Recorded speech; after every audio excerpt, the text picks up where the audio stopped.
malandi, di ba ikaw? Umalik ka sa kama, bumaba ka doon sa sahig, tinabihan mo sa matulog, kaya gusto mo siyang katabi. 15 years old ka pala, nag-asawa ka na, di ba? So, para sa akin, sa buong buhay ko, isa siguro ito sa pangalawang beses kong gawin to, na bihira ko to ginagawa sa buhay ko.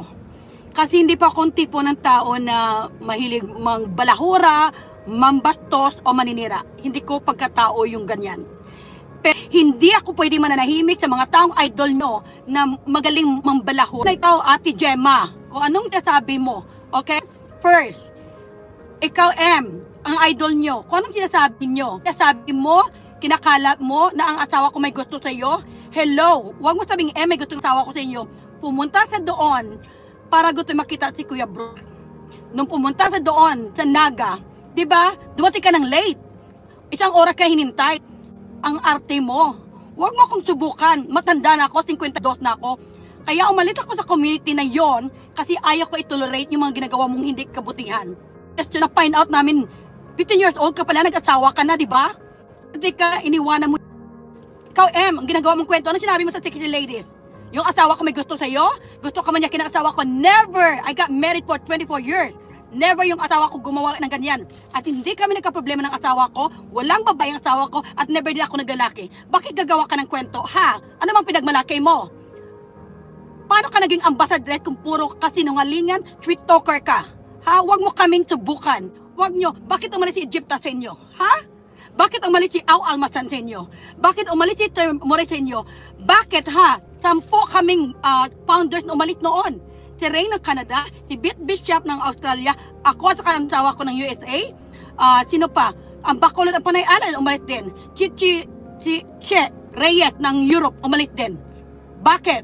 Dahil may nakita silang hindi maganda, never ko sila hinikaya na umalis. Kusang loob akong umalis kasi ayaw ko ma-stress. Ayaw kong kasinungalingan. Kahit alam ko na 15 years old ka na sumama ka sa ibang lalaki, wala akong pakialam. Nung time na yun, I try to protect you. Pero anong ginawa mo?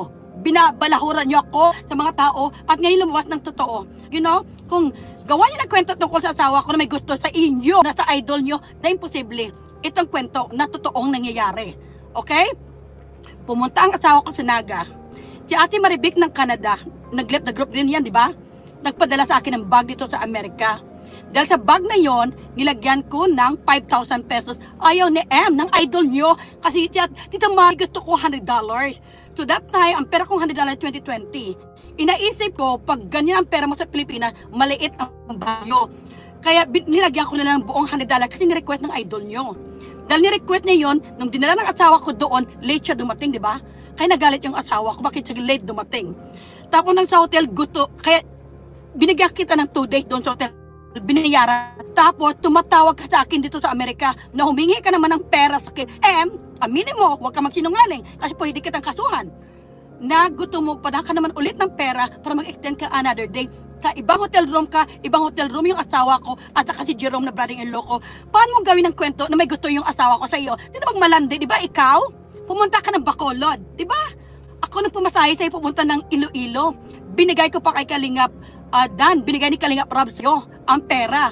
Pumasahe sa Bacolod, punta ka ng Iloilo para tulungan ka para makita yung kapatid mo. Nung dumating ka sa Bacolod, ano nangyari? Nagustuhan mo yung pamangkin ko, di ba? Yung lalaki. Dahil nagustuhan mo pamangkin mo yung lalaki, di ba? Lumabas yan sa issue noon. Pilit kong tinatakpan. Nung natulog kayo sa hotel, pinilit mo ang pamangkin ko, kwento sa akin, natulog yung pamangkin ko sa baba ng kama, sa taas, anong ginawa mo? Umalik ka sa kama, bumaba ka doon sa sahig, tinabihan mo sa matulog, kaya gusto mo siyang katabi. Kaya kung sino bang malandi, sino, ha? Sabihin mo, bata ka pa lang, may turik na kaya huminto ka sa pag-aaral. Tapos yung pamangkin kong lalaki, inaakit-akit mo. Tapos, marami si Temoris, marami siyang ebidensya dyan. Tapos ngayon, magawa ka ng kwento na may gusto yung asawa ko sa iyo. Hello, who are you? Ha? NCF, nanawagan ako, imbestigahan yung babae na yan. Ang dami niyang kalukuhan, ang dami siyang niloko. morning at isang mapagpalang araw po muna sa lahat, lalo na sa ating ama na si Kuya Val Santos Matubang at Eddie Vlogs at kay Kalinga Prab. So dito nga po tayo, so isang edisyon ng panibang reaction at ibang reaction video na ang gagawin natin dahil nga po ito ay isang Kalingap Angels dati, no, mga Kalingap, na hindi na lang po natin babanggitin sa kanyang tunay na pangalan dahil nga po ito ay magsisilbi na lamang po na kumbaga ay sekreto, or kung alam nyo naman siguro ay pwede naman kayo magkomento, mga Kalingap. So dito po ay isang sponsor ang hindi na talaga kinaya at talagang sumabog na, mga Kalingap, at ibinisto at talagang isiniwalat ang katotohanan, mga Kalingap, nung sila pa ang nagkaroon. Ito po ay si Ma'am Anarita Reyes po, ma'am, no, at mga kaibigan natin, no. So dito nga po ay kanyang isiniwalat at kanyang ibinahagi ang kanyang naranasan dito, no. So ano nga ba ang aking gustong iparating dito, mga Kalingap, dahil nga po, no, dito sa sinasabi niya na panloloko or pambalahura or pagbibigay ng hindi maganda, or yung sinasabi niya na ginagamit lamang, yan yung gusto niyang iparating dito, mga Kalingap, no. So na itong sponsor na ito, si Ma'am Anarita Reyes, ay nagsilbi sanang, kumbaga, ito lahat lang ito ay magsilbi sanang aral, mga Kalingap, kung bakit natin ito ginagawang reaction, dahil nga po dito, no, sa isang Kalingap Angels na sinasabi ay ginamit lamang, or lahat ng ito ay talagang ginawa ng lahat dahil sa kanyang pansariling interest or sa kanyang sarili lamang, mga Kalingap, no. So yun po yung ginagawa natin, at parte na rin dyan sa sinasabi natin na hindi naman siya nakalingap ngayon, pero bakit natin ito kumbaga ay ni-reactionan ay dahil lang naman po sa tayo, at may mga nabanggit din naman na Kalingap partners doon, at yun nga, at bibigyan natin ito ng reaction video, no. So yun po, no. So ito po yung mga ito po yung mga video, or yung talagang si Anarita Reyes na bigating sponsor. Ito po ay isa sa mga talagang major sponsor na ito na isiniwalat lahat, mga Kalingap, yung kanyang nakita at kanyang naramdaman, at talagang ang sinasabi dito, no, na huwag makakampante at huwag kang manahimik kung ikaw naman ay nasa sa katotohanan po. Ay wala kung saan man ito, dahil ang sa atin ay sana, no, marinig at makita ng ibang beneficiary ito, no, para at least kahit papaano ay kanilang malaman, no, kung ano ba talaga, no, ang mangyayari kung sakaling sila ay umiwalag or humiwalay, no.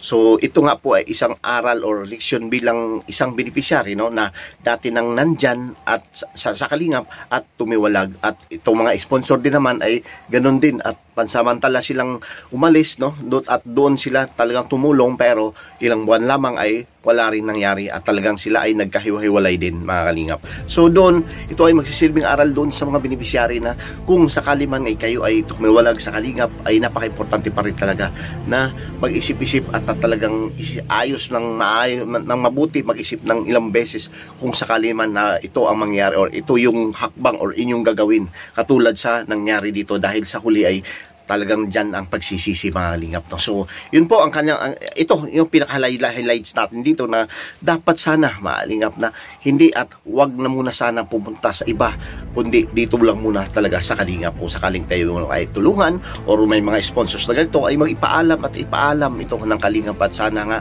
no, hindi pansariling interest, dahil nga po ang alam natin ay talagang pagkadating sa pera ay talagang nasisilaw ang isang tao sa mga bagay-bagay na ganito, mga Kalingap, no. So yun po, no, at inaasahan natin na sana, no, maintindihan at malaman din ng iba na ang aral na ating makukuha rito ay din base din dito, no, pagdating sa sponsors ay hindi basta-basta dapat magtiwala, at hindi basta-basta, no, mga salita, at nagbigay na kasi siya rito, no, ito si Ma'am Anarita Reyes, ng mga personal na issue na rin, no, na hindi naman natin dapat igawa ng reaction, pero ito po ay kabilang doon sa kanyang mga sinasabi at inilathala, no, pinahayag at ginawa niya na talagang ito, no, kumbaga kung ating mapapansin at maramdaman natin talaga na siya po ay talagang lumabas at talagang sumabog na, no, mga Kalingap, no. So yun nga, katulad ni Sir July Paunil nga ang sabi at ang niwala siya na hindi lahat ng bagay, kung ikaw ay nasa tama, ay mananahimik ka lamang, no, mga Kalingap. Kaya pwede, at hindi talaga ibig sabihin na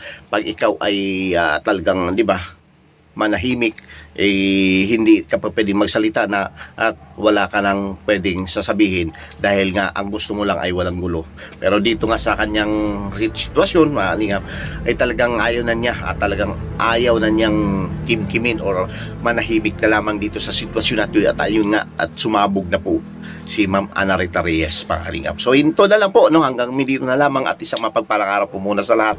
Sana naunawaan nyo at iba kung hindi pa kayo napapanood, pwedeng panoorin si Sir July Pauniris, kay Mambo Phil Vlogs at sa lahat ng mga Kalingap creators, partners natin na nagre-reaction dito. Thank you, God bless po at maraming salamat. Bye-bye.